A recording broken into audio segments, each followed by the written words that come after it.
C'était une première et c'est en Moselle que ça s'est passé. En effet, samedi, un tournoi inédit, le Moselle Gaming Network, était organisé et diffusé en simultané dans 5 arènes, dont la médiathèque de Romba.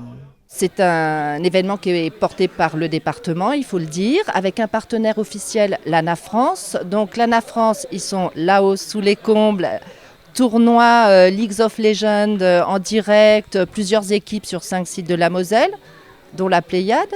Ici, on a 3 équipes qui sont placées dans des poules et qui affrontent donc d'autres équipes, 13 autres équipes qui sont réparties dans toute la Moselle. Donc c'est un tournoi sur le jeu League of Legends, c'est par équipe de 5, les joueurs s'affrontent sur une arène, ils ont des champions, des sorts et ils doivent élaborer des stratégies pour remporter la victoire face à des adversaires qui sont un peu partout en Moselle.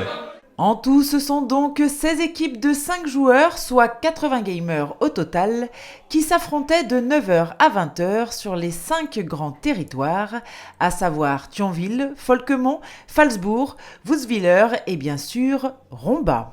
On a vraiment voulu ouvrir à tout le monde, donc on a fait premier arrivé, premier servi, donc on a rempli tous les sites avec des équipes locales qui se sont inscrites. Et après il y a un peu tous les niveaux, donc ça va se départager là dans la phase de poule. Une fois que les phases de poule sont terminées, les 2 premières équipes de chaque poule passent en quart de finale.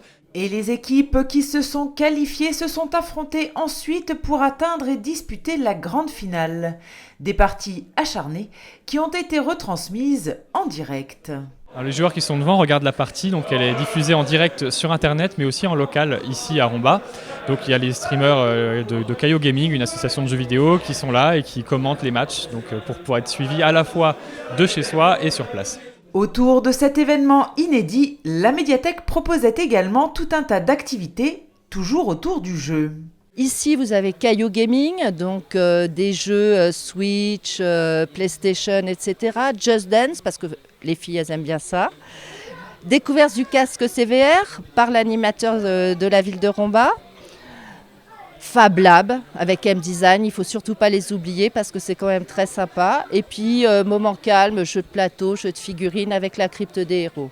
À l'étage, il y a un tournoi League of Legends et nous, à cet âge-ci, on organise du versus fighting sur Dragon Ball Z, sur Mario Kart, sur Fighter Z et Smash Bros.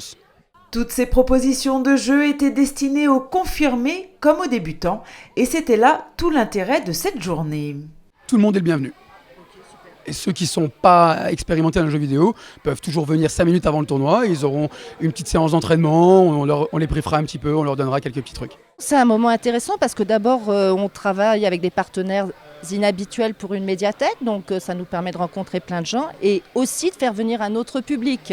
C'est vrai que c'est une journée exceptionnelle et c'est vraiment le moment de montrer que les médiathèques sont vraiment des lieux hybrides où il se passe plein de choses. Hier, on avait un spectacle lyrique. Aujourd'hui, on passe au gaming.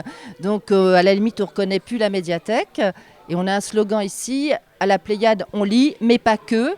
Et je crois que ça se vérifie. Durant toute la journée, la médiathèque a donc accueilli des gamers, des curieux, des novices. Bref, un public éclectique qui a su se prendre au jeu.